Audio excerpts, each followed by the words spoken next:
E aí, mundo oculto, tranquilo? Essa será a parte 2 do nosso documentário Criptozoologia e Criacionismo. Nessa parte iremos falar mais sobre os dinossauros possivelmente vivos, relatados por várias testemunhas oculares, de tanto de tribos quanto de pessoas. Vamos começar, espero que gostem. Um intrigante relato tem chamado a atenção do mundo científico já há muito tempo, desde o século XVII, que os exploradores europeus relatam a existência de um monstro misterioso na África Central. Foram encontradas pegadas por pelo menos 90 centímetros de perímetro e mais de 2 metros de distância entre elas. As pegadas não são de nenhum animal conhecido, mas sim como se supõe ser de um saurópode, ou como conhecemos uma espécie de dinossauro. As pegadas são recentes e não estão na rocha, e sim no barro. Os pigmeus afirmam já ter visto o monstro, e que afinal não é só um Mokele-mbembe, nome atribuído ao mais conhecido, e identificado pelos pigmeus como saurópode, quando são mostradas várias fotos de animais extintos. Os relatos vêm do Congo, dos Camarões e do Gabão, onde é conhecido por Nimwala. No Congo, região centro-oeste da África, há pântanos infestados de mosquitos onde a temperatura do ar é extremamente alta e a umidade do ar chega a 95%. Em 1980, um grupo liderado pelo Dr. Roy McCall, da Universidade de Chicago, visitou esses pântanos. Os nativos, ao verem a figura de um diplodoco em um livro infantil para colorir, imediatamente o chamaram de Mokele-mbembe. Eles disseram que aquele animal vive no pântano e o descreveram como tendo aproximadamente 6 metros de comprimento, a maior parte sendo pescoço e cauda, com um corpo do tamanho de um hipopótamo. Ele vive principalmente debaixo da água e apenas ressalta o pescoço para pegar as plantas. A sua planta favorita é o malombo, que tem uma fruta dura como uma maçã. As suas pegadas têm marcas de garra, de tamanho próximo à do elefante e do hipopótamo, embora diferentes. Marcelin Agana, um biólogo do Congo, foi em uma das expedições ao pântano e diz ter visto um.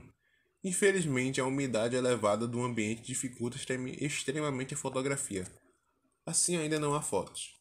No outono de 2000, uma expedição conduzida pelo pessoal do site Genesis Park realizou pesquisas no sudoeste da República de Camarões, trabalhando em pântanos sobreridos, em rios da selva flutuantes, viajando pelas virgens florestas tropicais e entrevistando pigmeus da floresta que nunca haviam falado anteriormente com o explorador. De aldeia em aldeia, os informantes reconheceram a criatura, em figuras de vários animais. O nome era o mesmo, Likele-mbembe, cuja pronúncia é parecida com os dos nativos do Congo, Mokele-mbembe. Testemunhas oculares os conduziram para lugares onde tinham sido vistos, em alguns casos bem recentemente. Suas ações foram descritas em detalhes em fascinantes harmonia com a informação do Dr. Roy McCall no Congo. Recentemente, o desassossego político parou as expedições para o Congo. Em No Rastro de um Dinossauro dos Dias Atuais, história originalmente publicada do Till Corgan Monitor por Sarah Ehr em 2 de 3 de 2001, é relatada as pesquisas de David Hortzell, presidente da CIU. Em novembro de 2000, Hortzell entrou nas florestas virgens da República dos Camarões, atrás do Likele-mbembe, ou Mokele-mbembe. Colheu dúzias de depoimentos de testemunhas oculares de nativos acima e abaixo dos rios Borumba e Lompondi, com muitas evidências da existência do animal enviadas para a BBC e para um grupo de cientistas de uma expedição para a misteriosa região.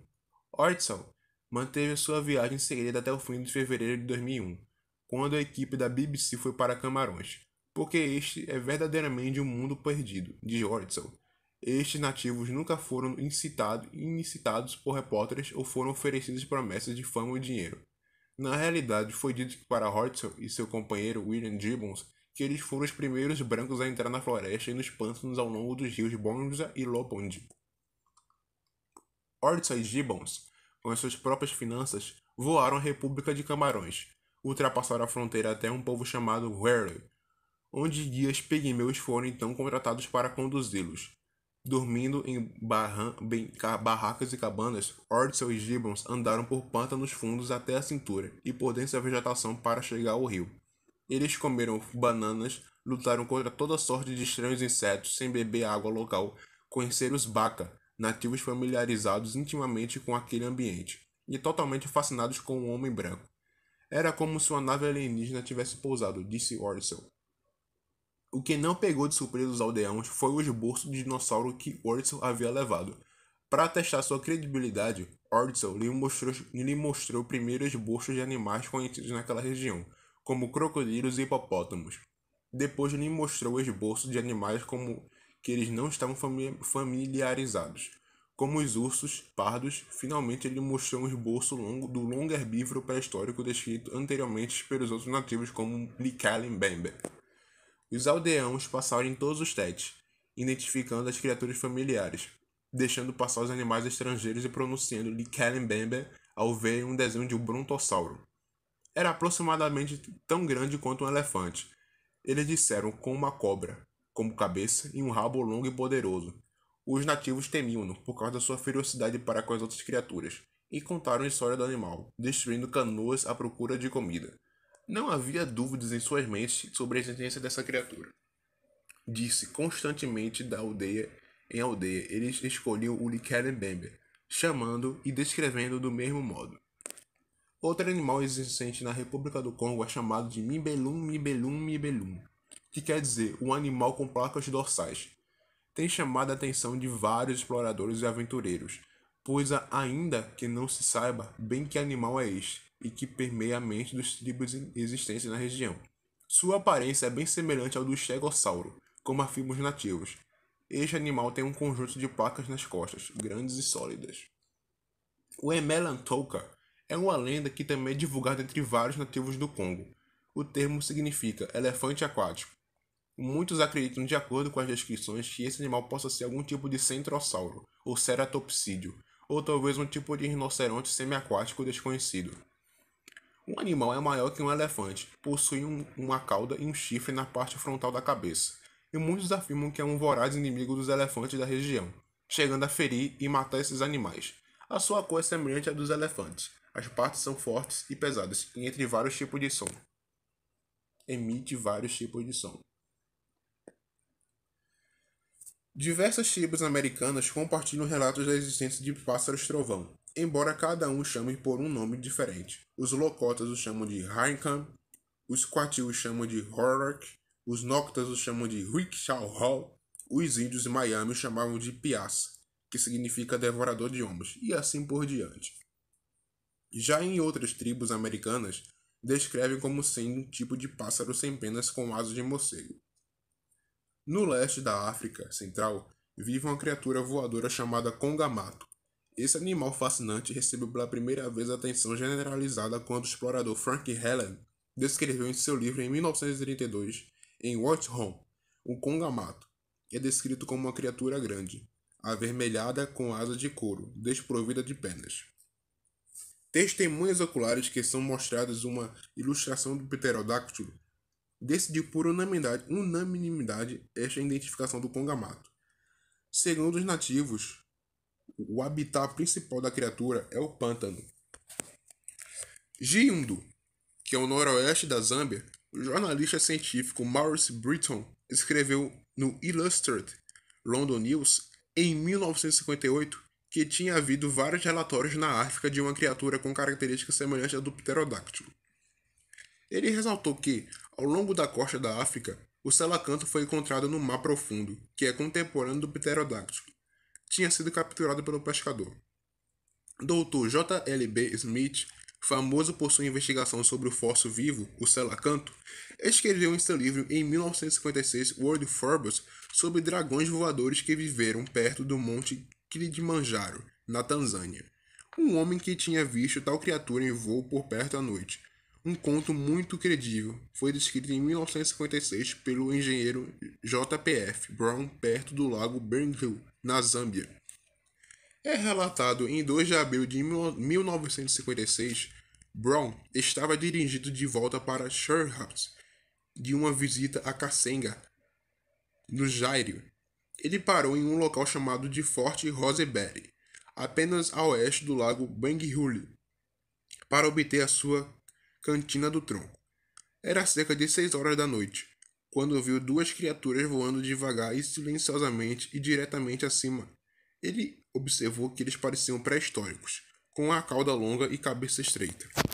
Ele estimou uma envergadura de cerca de 3 a 3 a 1,2 pés. Um deles abriu a sua boca, no qual ele viu um grande número de dentes pontudos. Outros relatórios de tais criaturas voadoras estranhas vêm da tribo Iemha, que afirma que eles vivem em cavernas e em precipícios perto da fonte do grande rio Zambezi. Em 1957, no hospital em Fort Rosebery, o mesmo local em que Brown tinha informado ter visto criaturas voadoras estranhas um ano antes, um paciente entrou com um ferimento grave no peito. O médico perguntou-lhe o que tinha acontecido, e o nativo reivindicou que um grande pássaro o tinha atacado nos pântanos Bangerhully. Quando perguntado a esboçar o pássaro, o nativo desenhou um retrato de uma criatura que se assemelhou ao pterossauro. Em 2010, a Genesis Park, uma equipe montada para uma viagem explorativa à floresta dentro do pântano Bangerhully, todas as noites foram realizadas pesquisas, mas nenhuma evidência definitiva da criatura foi obtida. Em 1998, Steve Homad Renha, um estudante de intercâmbio queniano vivendo em Louisiana, declarou que o congamato ainda é conhecido para as pessoas que vivem no mato em seu país. As criaturas são ditas que se alimentam de carne humana em decomposição e desenterram corpos se eles não estão enterrados a uma profundidade suficiente. Logo após a Segunda Guerra Mundial, como missionários ocidentais começaram a penetrar nas selvas profundas e ilhas remotas de Papua Nova Guiné, histórias de uma criatura voadora chamada Ropen, ou demônio voador, começaram a ser relatados. Dwayne Horton estava estacionado do leste de Leio, perto de Finshaven, PNG, como parte da cavalaria do exército em 1944. Cerca de meio-dia, em agosto, ele estava andando por uma trilha através de uma cloreira na floresta, quando foi surpreendido por um Christian Nascover, enquanto eles observavam uma grande criatura pássaro. Como o pteranodonte levantou-se do chão, circulou e voou para longe. Horton estimou a envergadura da criatura, cerca de 20 pés. Ele lembra claramente a coloração: cinza escuro, pescoço longo, serpentino, bico, crista e cabeça distinta. Descrito como uma criatura noturna, o Ropen possui duas asas de couro, como a de um morcego, uma longa cauda como a de uma flange, e um bico cheio de dentes e garras afiadas. Um mapa do mar intrigante datado de 1595 adverte marinheiros tomar cuidado com variedade de monstros marinhos. Descreve também duas criaturas voadoras, com longo pescoço, cristas na cabeça, asas com nervuras e caudas fantásticas, dividida em duas partes no final como uma nadadeira, voando acima das ilhas da Nova Guiné. É ainda mostrado como tendo solavancos dêmicas. Em outubro de 2004, a equipe Genesis Park realizou uma viagem de 3 semanas para a ilha Siani, remota ao longo da costa ocidental de Papua Nova Guiné. Um pouco ao sul da ilha Grupo Manaus, o objetivo era caminhar para o interior montanhoso de Siani, para acompanhamento de relatórios intrigantes recebidos da comunidades costeiras no sul da ilha. Dezenas de entrevistas foram realizadas e a credibilidade das testemunhas foi cuidadosamente testada pelo uso de perfis de preto e branco. Depois de cortejar cuidadosamente as dezenas de entrevistas, um desenho composto de características mais prováveis possuídas pelo Ropen foi mostrado, modificado de DK imagens da Inglaterra depois de ser adquiridas. A criatura parece semelhar-se com a pterossauro, com a adição de uma crista cabeça e solavancos dérmicas. No entanto, o animal é dito ter uma envergadura de 15 a 20 pés. A coisa mais notável sobre o Ropen é que é dito para exibir um brilho bioluminescente. Na quarta-feira, 27 de outubro, um grande brilho amarelado de aproximadamente 20 a 25% do tamanho da lua cheia foi observada e voando atrás de um dos picos vulcânicos. A luz não deixou nenhuma pista e brilharam em torno das bordas. Todo avistamento durou apenas alguns segundos, como a luz riscou o horizonte atrás. No outono de 2006, uma expedição de seguimento obteve a primeira fotografia de uma luz do Ropen, com várias criaturas foram observadas voando sobre um cume da noite. As semelhanças entre as várias linhas independentes de evidência produzem um argumento poderoso para pterossauros morando em Papua Nova Guiné. Avistamento de um piloto missionário, um mapa antigo, o testemunho de um veterano da Segunda Guerra Mundial Americana, a escultura de um nativo Hertzer, PNG, dezenas de relatos de testemunhas oculares de Umboy e as Ilhas Manaus se combinam para fazer caso forte. Ainda hoje, alguns animais são chamados de dragões, por ter características de um dragão, segundo as antigas descrições de como era um dragão. Todo animal que era classificado no mundo antigo como dragão, basilisco, víbora e serpente estava se referindo a um tipo de animal com características de um réptil, ou seja, se tratava de um réptil. Mas há exceções. Pode ser apenas pequenas características de um dragão, podendo ser tanto um peixe, um inseto, um réptil ou outro animal com pequenas características de um dragão. Alguns exemplos desses animais estão: dragão de Komodo, cobra-dragão, dragão barbudo, lacraia-dragão rosa-choque, dragão voador, libélula gigante, peixe mandarim, peixe dragão negro, lesma do mar e dragão marinho. Quase todo ano se redescobre animais que se acreditava que estavam extintos e na verdade estavam vivos andando por aí. E todo ano se descobrem novas espécies de mamíferos, répteis, insetos, peixes, animais marinhos, aves, plantas e etc. Algumas espécies descobertas: 10 espécies descobertas em 2015, 10 espécies descobertas em 2014, 20 espécies descobertas em 2013, 60 novas espécies descobertas no Suriname em 2012. Na Amazônia, cientistas descobrem 441 novas espécies em regiões inexploradas. Sapo voador e outras 350 novas espécies são descobertas em 2009. Mais de 350 espécies dadas como extintas são redescobertas. Uma pesquisa da BBC calcula em 8,7 milhões o número de espécies existentes, com uma margem de erro de 1 milhão para mais ou para menos. Cerca de 1,5 milhão de espécies já foram formalmente descritas, em sua maioria terrestres. O estudo publicado na revista científica PLOS Biology observa que a grande maioria dessas espécies ainda não foi identificada e estima que a catalogação de todas elas poderia levar mais de 1000 anos. Os pesquisadores advertem ainda que muitas das espécies serão extintas antes de poderem ser estudadas. Segundo o estudo, a grande maioria dos 8,5 milhões de espécies são animais, como números progressivamente menores de fungos, plantas, protozoários e cromitas. Um número exclui bactérias e outros tipos de micro-organismos. Se isso for correto, então somente 14% das espécies do mundo já foram catalogadas.